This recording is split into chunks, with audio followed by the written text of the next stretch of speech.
Welcome to Happily Family. I'm Cecilia Hilkey. And I'm Jason Hilkey. And we're delighted today to have Dr. Joseph Lee with us. Dr. Joseph Lee is a psychiatrist with a private practice in Southern California. Early in his practice, he saw that his patients were clearly getting better, but didn't seem to be quite well.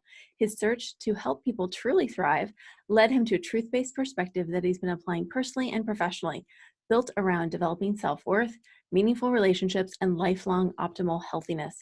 Becoming a parent made him even more intentional about every aspect of his own life, trying to figure out the best way to raise his kids while maintaining his own health and well-being.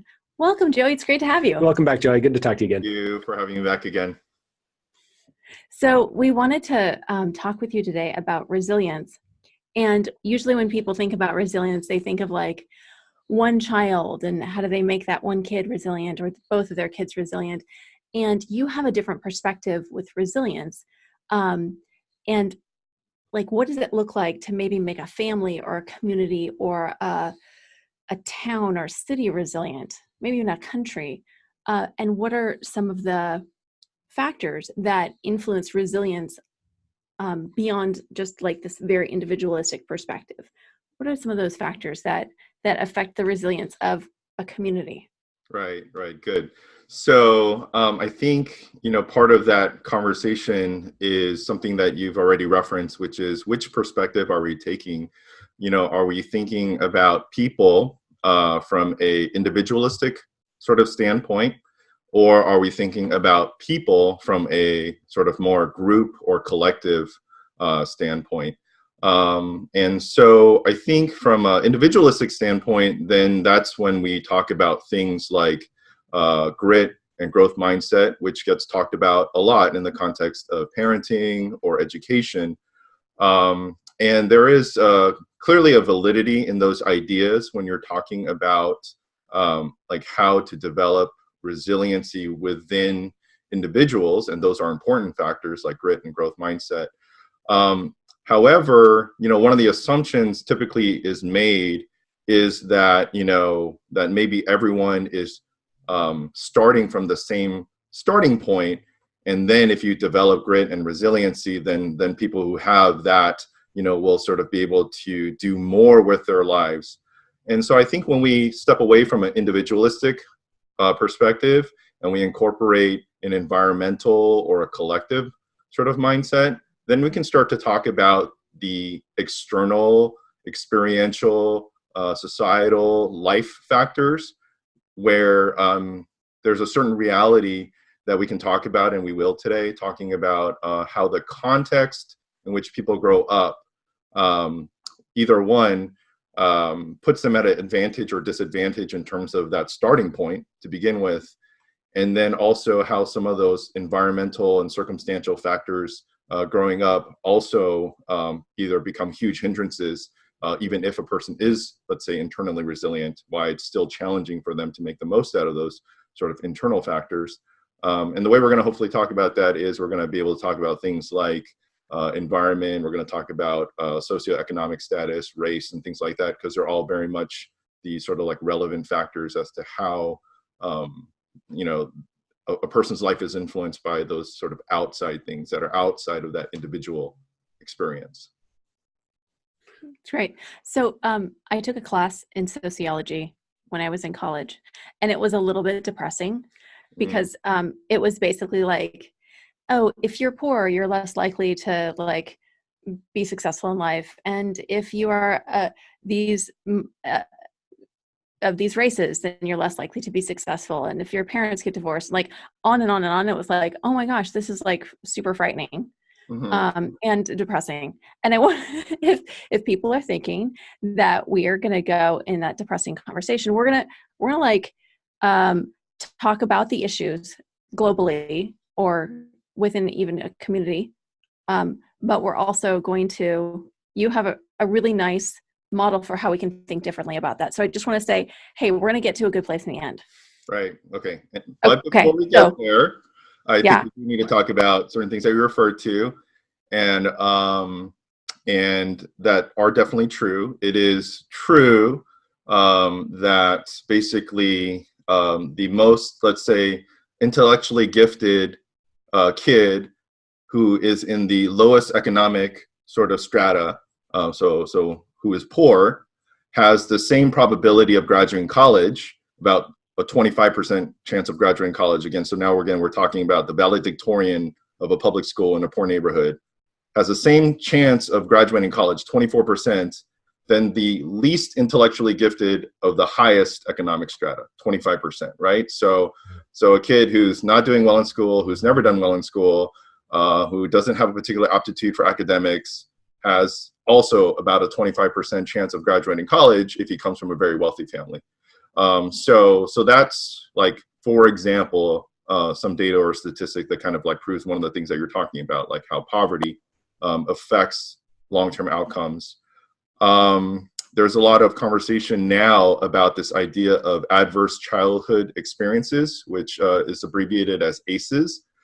And so what ACEs is, it's an idea that has been validated in research, which is not that different than, let's say, the fundamental ideas that someone like Sigmund Freud came up with, which is to say, hey, you know, negative life events in your childhood will have long-lasting impacts into your adulthood, right? So as a sort of therapy idea or a psychological idea, we kind of get that.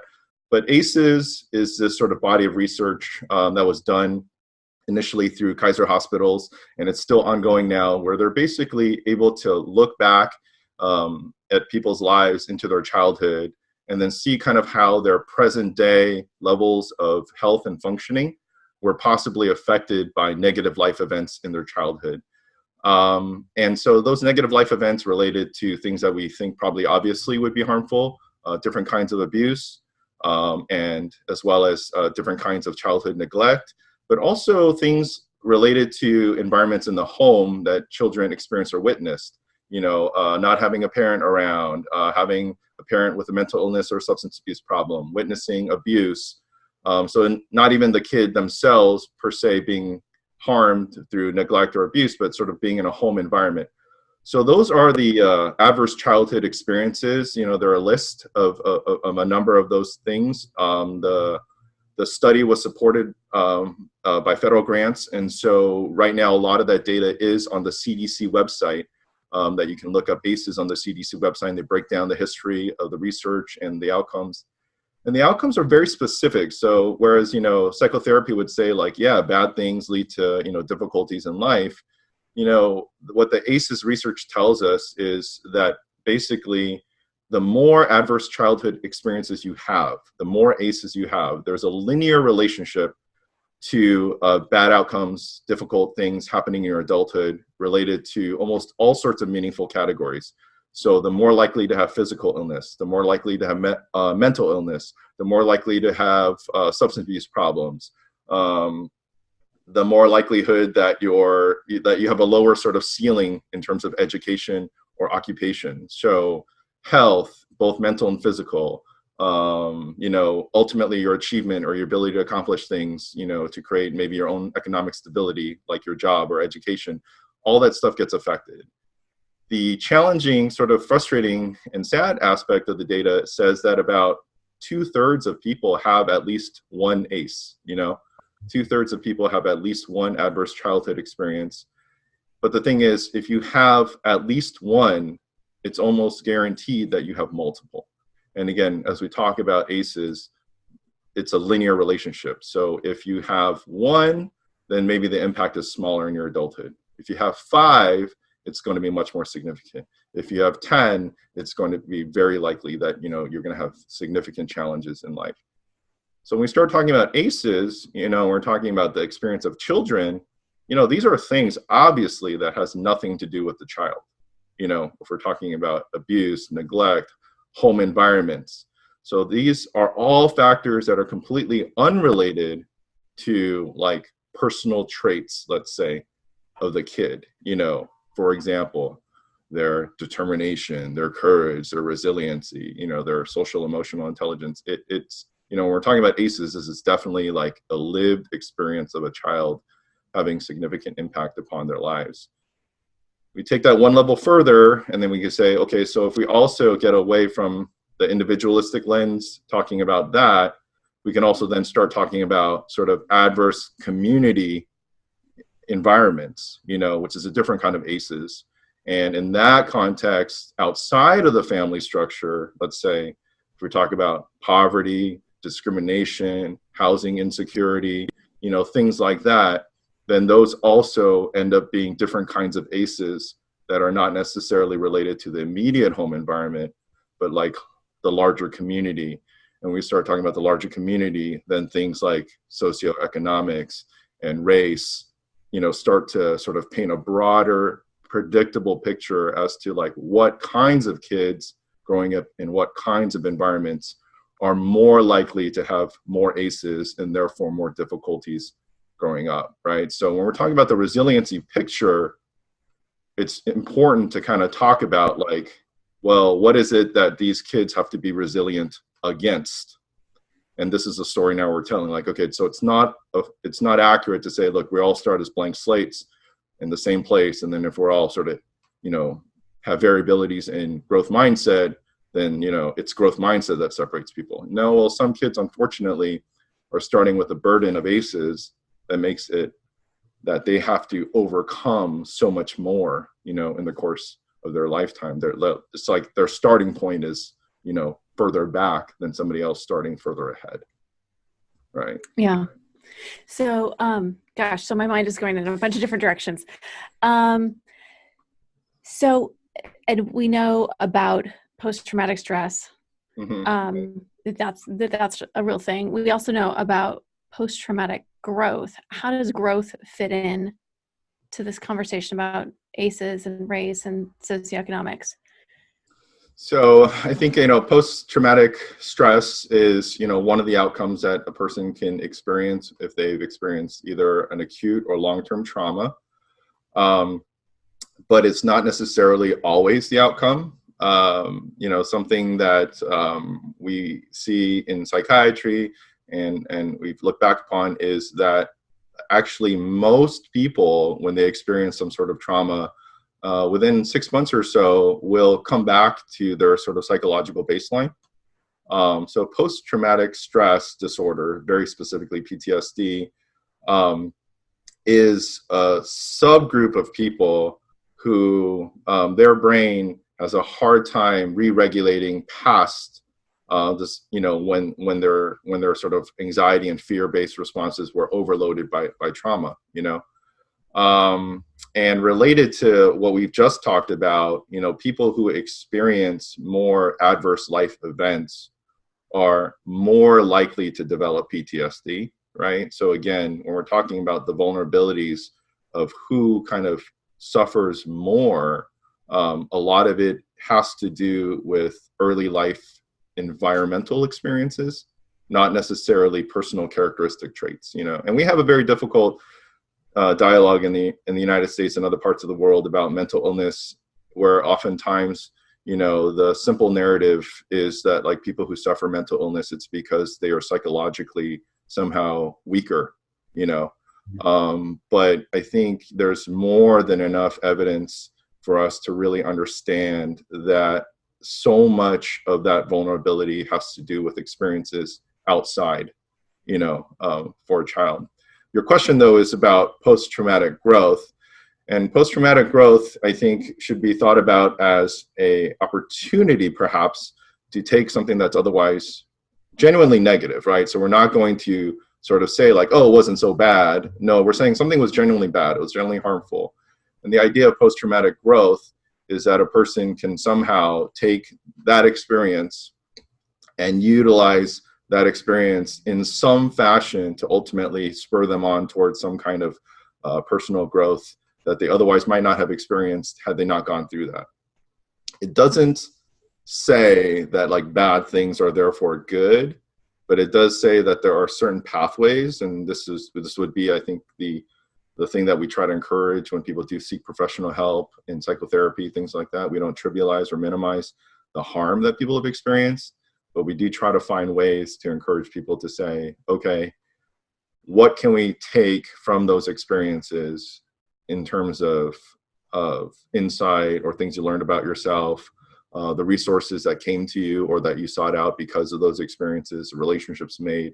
And I think at the end of the day, even when we're talking about post-traumatic growth, more often than not, if we're talking about people who do make the most and can do something, it is also rarely in the individual context. It is usually done, to be clear, with help, oftentimes professional help, psychotherapy, support system coming in, 12-step programs or something like that, which then comes back to something I do want to talk about, which is that, one of the things related to how people can sort of overcome a lot of these difficulties is that we also don't want to oversell the individualistic sort of narrative either.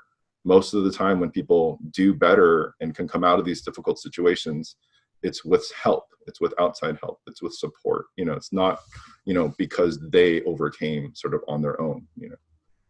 And when you're talking about difficult situations, I'd like to frame that a little bit, or just give some examples for that. We're talking like death of a family member, a disability, sudden disability, things of that nature. I think over time, sort of the range of what we consider traumatic has really changed. I think people used to, early on just talk about trauma as being one singular type of event where a person individually in the moment felt that their life was truly being threatened or that they were going to suffer some very significant harm. I think what we've learned since then is that trauma can be very complex. It can be over time. It could be a general sort of broad experience of helplessness. And so it doesn't have to be a singular event. And so in that context, we can talk about, abusive relationships as being, having same impact.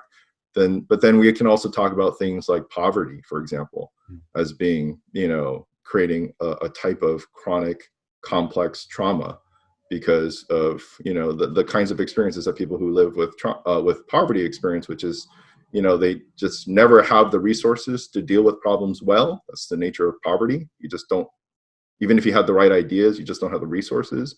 And so you live a life of always improvising, and eventually even the best improvised solutions still don't lead to great outcomes. And you're sort of always stuck in the sense of like, even if I do my best, it doesn't always work out, which is different than people who don't live in poverty, who have more than enough, who even have, not just room to do things well, but they have the opportunity to make mistakes and try again. That's actually one of the indirect things that we don't really think about in terms of what having abundance allows us to do. Abundance allows us to not be perfect. Abundance allows us to make mistakes, learn from our mistakes, try again. But if you're living paycheck to paycheck or you're living in poverty, each mistake is catastrophic. And so that creates a different chronic helplessness. So we can talk about like a whole range, individual experiences of trauma, or we can talk about like chronic situational, environmental issues that make people sort of always feel helpless, Great. That's the theme I hear is helpless or lack of control in the situation. And Right. so that's helpful for me to actually frame the types of situations that would be considered traumatic or difficult. Yeah, and I wanted to circle back around to what you talked about earlier, which was when people start recovering from traumatic events or traumatic circumstance, it's not usually just that one individual doing it by themselves. It's usually a community doing it. So let's talk about what that might look like. How does the community impact an individual's experience? Right. I think there's probably different ways to think about it. We can talk about maybe like very specifically, if we took an example of, let's say, race,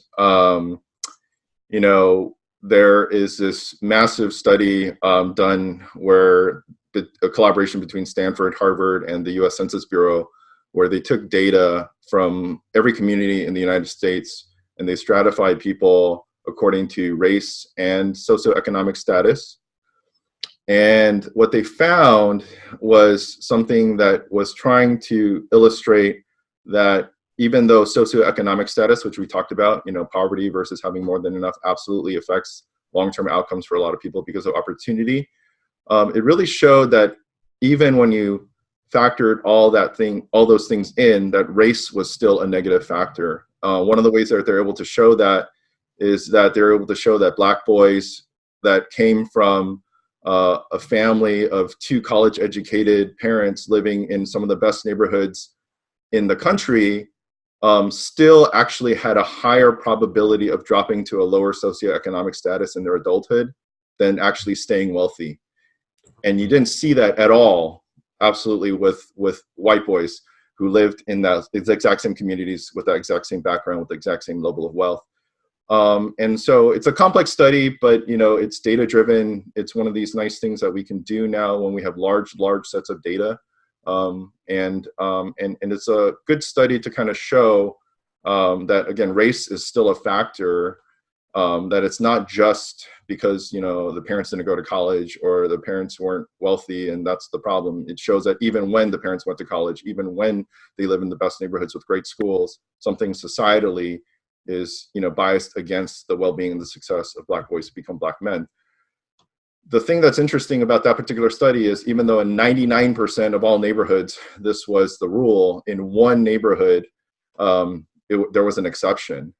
And what they found in that one neighborhood for Black boys was that they actually had a certain percentage of Black men in the community that were moderately successful, or even wealthy.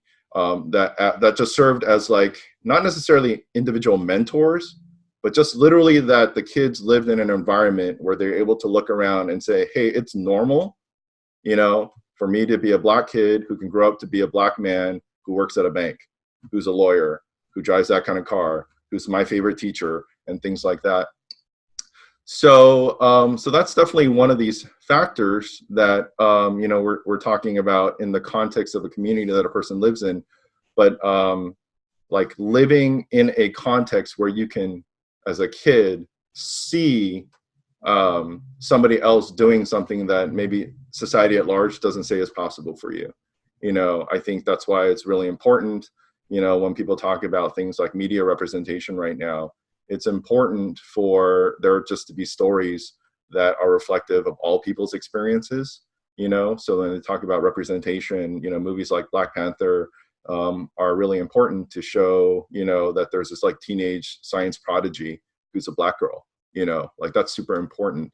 Crazy Rich Asians was an important film for myself and people in the Asian American community because it was a story that just kind of reflected people I knew and the experiences that we have.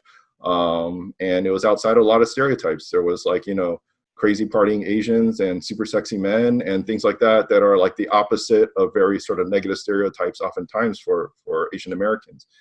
And so that's like a community environmental kind of thing when we talk about even something as simple as the storybooks we read to our kids, the histories that we tell, the TV shows that we watch, whether it's the movies that we take our kids to, are we showing our kids the diversity that's reflective of actually the whole range of human experience? Or are we sort of falling to the traps of just showing things that are stereotypes? And those stereotypes affect all kids, white kids who see negative stereotypes of Asians or Mexicans or Black kids or Black men or adults.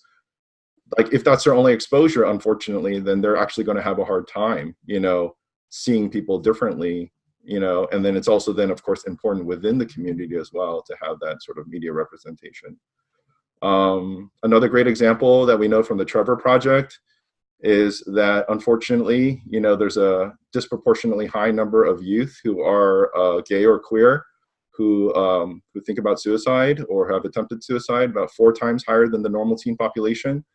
There are studies that show if you have one validating, affirming parent, that it makes a huge difference in that kid's mental health. Sadly, on the other end of the spectrum, we also know that there's a disproportionately high number of homeless youth that are specifically homeless because they've been kicked out of their families for being gay. So we have this whole unfortunate range. The Trevor Project recently came out with another study that showed even if there was just one adult, it didn't even have to be a parent. If a youth had just one adult in their life that was validating, it would also drastically change sort of like that risk of self-harm or suicide. And so we kind of have a general sense. Of course, we can say things like, look, we're talking about in communities. Of course, if people are supportive and present, it's great. But it's also nice to talk about these like specific projects where people look and scrutinize in the detail of like, no, we are talking specifically about race, or we're specifically talking about kids who who, let's say, don't have the validation and support from their families because they've identified or come out as being gay, that like single interventions with relationships built by people in the community that just show up for them can actually make like a huge difference from the worst outcome to maybe at least just sort of being in the main sort of middle part of the experience, if not excelling, and so we know this to be true. Like these important relationships where adults just show up in the community make a huge difference.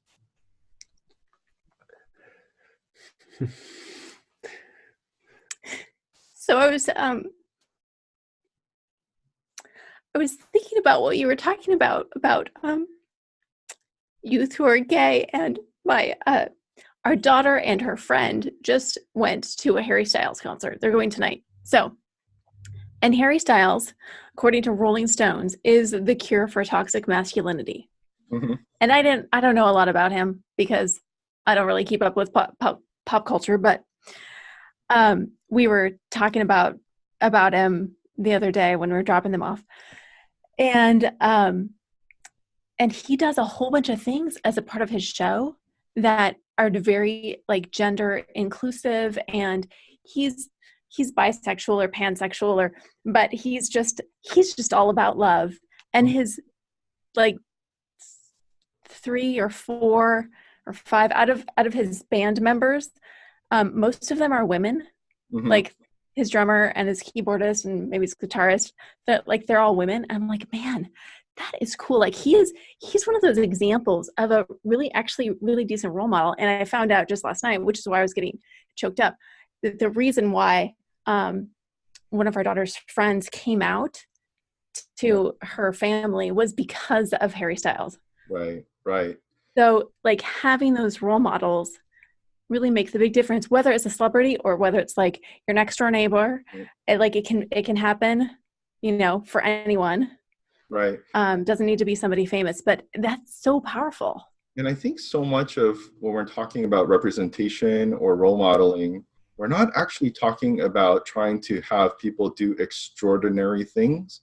We're actually talking about almost normalizing what people from that sort of, let's say, marginalized group just experience. This is what I'm talking about. Like, Black Panther having like an intelligent teenager being a scientist is not a fantasy. It's just something that exists in the real world. Super smart kids who happen to be Black.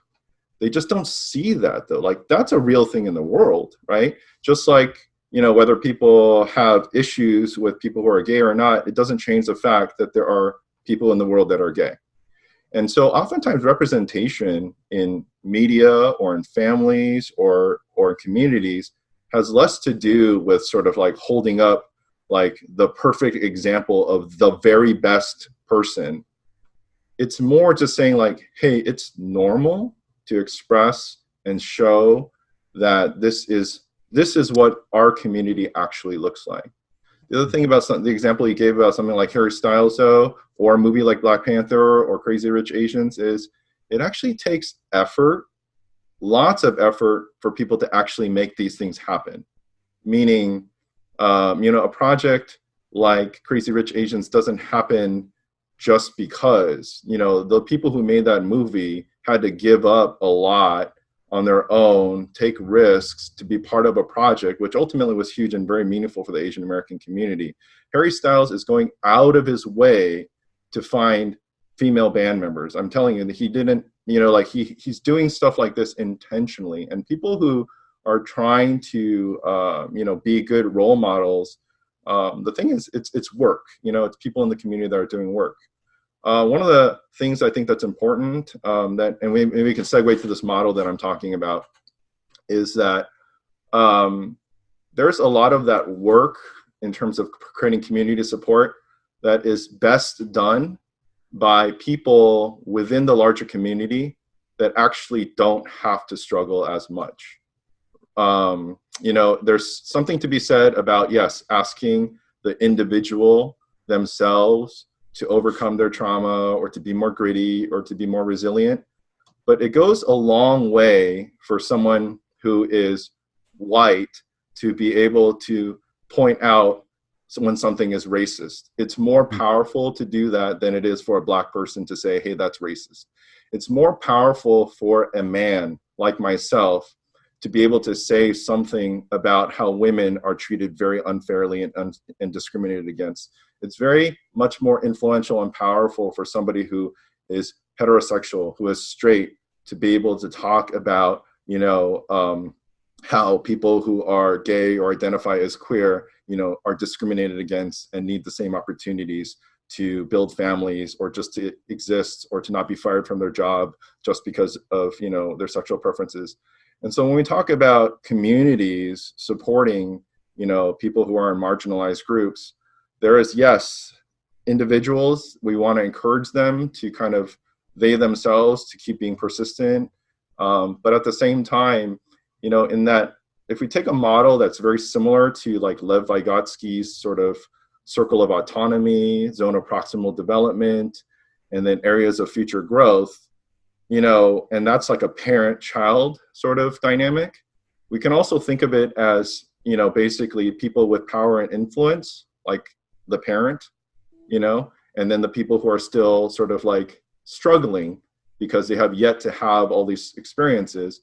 If we're talking about autonomy, then I think it's people in that area, people who recognize that somebody's doing something well on their own. People from the outside, we want to give voice to that. We want to give recognition to that. We want to give support to that. We want to say, hey, look, here's a great example of somebody who breaks a stereotype, somebody who's doing really well, and we want to sort of be encouraging. But just like the parenting model, we don't want to do things for them. In the zone of proximal development, just like in parenting, that's when we want to give as much specific support as possible, because that's a person, just like with kids, they're trying on their own to do their best, but help and support makes it easier, right? If parents remove barriers, remove things that can get in the way, remove things that can make life harder for them in that zone of proximal development, that's where advocates and people in the community who have the resources can step in and try to give very, very specific support to people who are trying to grow. And then that last part, when we're talking about kids and future growth, and we're like, they're developmentally not there yet to be able to do any of this. In that model, we say as parents, look, we're the caregivers. We do everything. We expect them to not have any personal responsibility or personal guilt that they can't do these things. We don't ask them how come they can't do blank when they're 3 years old, when it's a 7-year-old task. So very similarly, that goes to that part of the model where I say, look, people who don't have that struggle, who do have the resources, people who like live in a position of racial privilege should be able to say, look, I'm trying to do things and give voice to people who just don't have that opportunity right now. People who are, like I said, straight should provide voice and opportunity and support, and just kind of like do the work, because sometimes it's asking too much for people who are in the struggle to like be responsible for their own struggle, So that's the model. I think, it's probably better explained, illustrated. And I think, as we finish up and people hear this talk live, I can probably give you some slides that I've used to kind of like flesh that out a little bit more. But that's the sort of idea that we can take something that's very familiar to us as parents who've been in this space as a model, talking about autonomy, zone of proximal development, and future growth, and then also use that as a model to talk about maybe what I would call collective parenting, that sort of as a society, we're ultimately all responsible for the development and growth of our future generations. And so even if they're not our own kids, if we're familiar with the ideas and the principles behind that sort of developmental model of parenting, we can also take those exact same principles and sort of understand sometimes that we have that role, that we can also support all kids, in all these different environments. So it's really powerful what you're saying, I think, this idea of collective parenting, because it gives us all the hope of what we can do, not just for our kids, but for our communities, however big or small they are, and scaffolding them in ways to lift them up that makes and has been shown to make lifelong differences. Right. And I think that's where I also get like this idea of a community being resilient. Like this is that scaffolding builds that resilience within the community to lift people up to the place that they need that support, that scaffolding, so they can be successful. And I do think it would be interesting to talk about that a little bit in the form of an example or a model that if you have something. Several went through my head, but I would rather have you demonstrate it through an example if you have something. Am I putting you on the spot? Because I'll throw something out there if I am. Why don't you use your example too, and then we'll. The things that came to mind to me immediately were with a recent event we had, we donated a large amount of money to a homeless shelter in Los Angeles that supports homeless teens. And so they take teens who have been, like you were just describing, kicked out of their house, right? Like these are teens that are living on the street. They really are at, like a very basic level. And they start supporting them, not just as a place to live, but they give them all these supports, the scaffolding, all the way up through, they give them everything from a place to sleep and food, but we're talking about like training and education and health and, like doctor's appointments and they mental health treatment, substance abuse treatment. And they get them clothes, so they have clothes to wear to a job interview, and they support them through this whole spectrum of challenges that they have. And so that, as you were describing it, that's what came to mind for me. And I don't know if that helps in giving an example that you could then overlay with what you were just talking about. Yeah, I think communities and resources like that absolutely, I think, have a good understanding of what we've been talking about in terms of the levels of support and need, to truly sort of support a person all the way to the point of sort of self-sufficiency, where they can be a sort of autonomous contributing member of the community. And I think that on one level that sounds daunting, to kind of feel like, oh my gosh, like we're asking people to support the whole needs of everybody in the community until they're successful. It's not a specific example, but it's probably the ultimate example, which is that, we've normalized this current existence of ours because we live in it and we think this is normal, the way things are right now.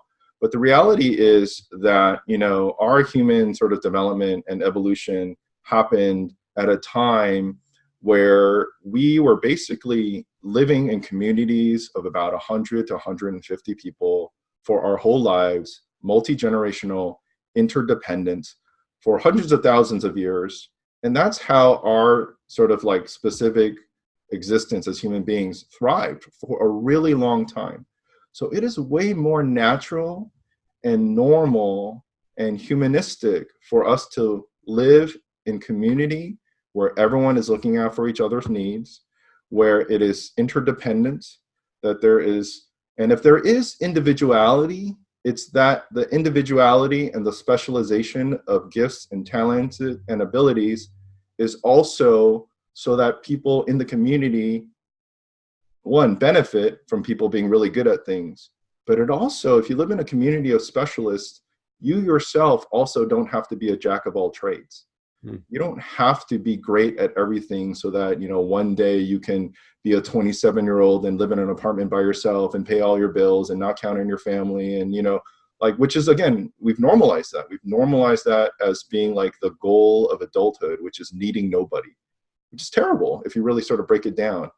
It is way more normal for us to say, everybody in our community is part of my community.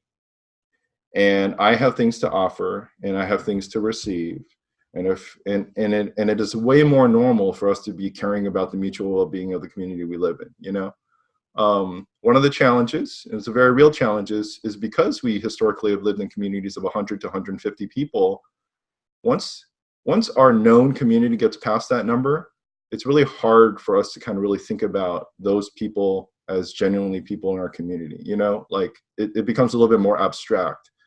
And so that's one of the challenges that we face today, which is, as people have been moving more into cities and we don't live in villages anymore. And we do, let's say economically, a lot of people can live self-sufficiently pretty well, that you don't really truly feel the need to share life with other people. It kind of makes us more and more isolated. So our communities are definitely getting smaller. And then so people outside of our immediate community become more abstract. They don't feel like real people, We can think of them intellectually so, but it's hard to. And I think this is why we do, as a human society, have trouble relating to people that aren't like us, that don't have the same shared experience with us. So that's definitely a challenge. That's where prejudice sort of exists. One of the things that we can do to overcome that is we really try intentionally to go out of our way to form relationships and get to know people that aren't like us, because then it does become relational. Then it becomes like, oh, I know somebody who's, doesn't live like I do, or somebody who's not of the same race, or I know somebody who's gay and I'm not. But and then once you form relationships like that, it's my personal story as to how I overcame a lot of my personal biases. I grew up in a very conservative Christian home, which kind of had certain ideas about certain people. But it wasn't until I went to residency and I had friends that were, one of the things about them was that they were gay, but they're perfectly normal. And I'm like, you know what? I was totally wrong. And and I feel bad about it. But that absolutely changed. I made friends. I made relationships with people. Same thing about, racial identity or different things like that. A big part of it is being open to forming relationships with people who aren't like you. Then you can sort of expand your internal sense of my community of 100 people that I know. And the more diverse that community is, then you will have a point where you can also relate to people who aren't, let's say, inside the 100 people that you know, but they're like somebody in the 100 people, and then you can sort of form this larger sort of greater community. That makes sense. I like that. I like that because that's a very normalized model and a normalized way of looking at what's going on around us and what we can do about it. Like you were just describing, like being able to step out and make those connections and build a community of people that are outside of what we might usually have close to us.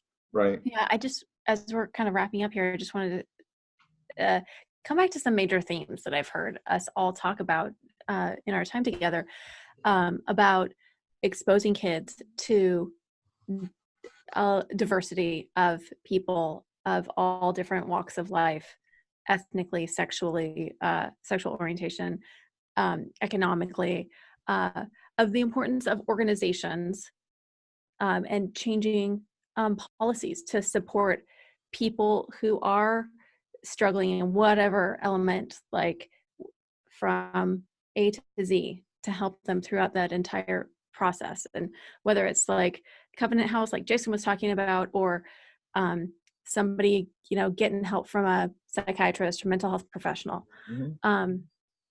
What are some of the other major themes? Oh, and go. No, yes. go ahead. Sorry.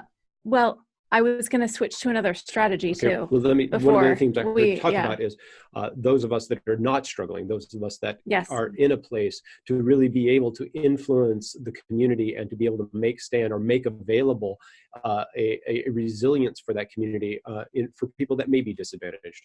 And how important it is for us to point out injustice when we see it, especially if we are among the group that's not experiencing that injustice. Absolutely right. Is there anything that we missed? There's certain normal ethical principles that, when you say them out loud, feel kind of maybe trite, but it is something like as simple as people who have more give more, and we can talk about more in the context of, yes, money, but we can also talk about, more stability, more freedom, more security away from prejudice or discrimination. There's different ways of experiencing more, and people who have more should give more. Yeah. And I wanted to talk about an example too, because I don't know if people are listening or thinking the same thing, where, okay, if I'm somebody who's wanting to have more community, wanting to have more support, wanting to give more support, like where do I start? What might that look like? And I want to encourage people who are listening to just reach out, like to ask for help. It's okay to ask for help. Or to offer. It's okay to offer help. Like those, even if your offer for help doesn't get accepted, people knowing that you're willing to do that is so huge. And having like the vulnerability to ask for help is huge. And people love to give to each other. When I ask for help from people, more often than not, people are like, oh yeah, I'll totally help you. I'm like, oh really? Is that okay? And one of the things that has been one of the most pivotal things that we've done as parents in our own neighborhood is just getting together with other parents, sitting in a room, talking about what's happening in everybody's homes, because it's easy on the outside to think, oh, they've got it all like figured out and they don't have the same kind of problems. And when we get in the same room, then it's we get to connect at a deeper level and realize like, oh, everybody's struggling in their own unique way, and also more effectively help each other out. So it builds resiliency. Yeah, it builds resilience on a community level if we know what's going on in the homes of our neighbors and our kids' friends' houses. It helps to create that village. Right.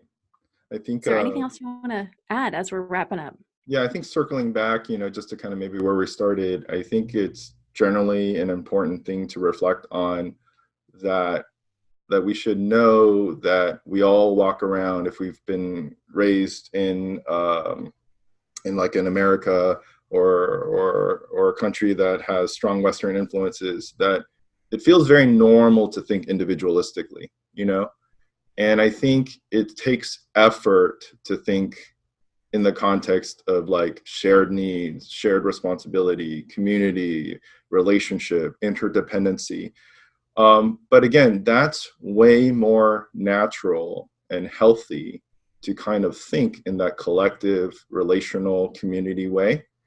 And a lot of struggles that people kind of that go through in life, you can make sense of why people struggle, oftentimes because something happens in the context of some sort of level of harm or pain or something, and the solutions that people are trying to work on are too individualistic in nature.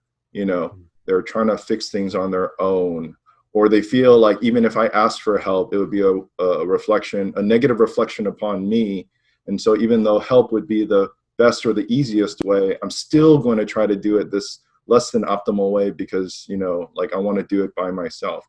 So something to be said in a larger sort of context to really reflect on is that, individual sort of living is unhealthy living all around, and so we want to normalize the benefits and the naturalness of really thinking in the context of what is healthy and positive and supports individual growth and development, are things that are definitely related to community development, relationship development, interdependent, sort of counting on each other, being supportive, learning from each other.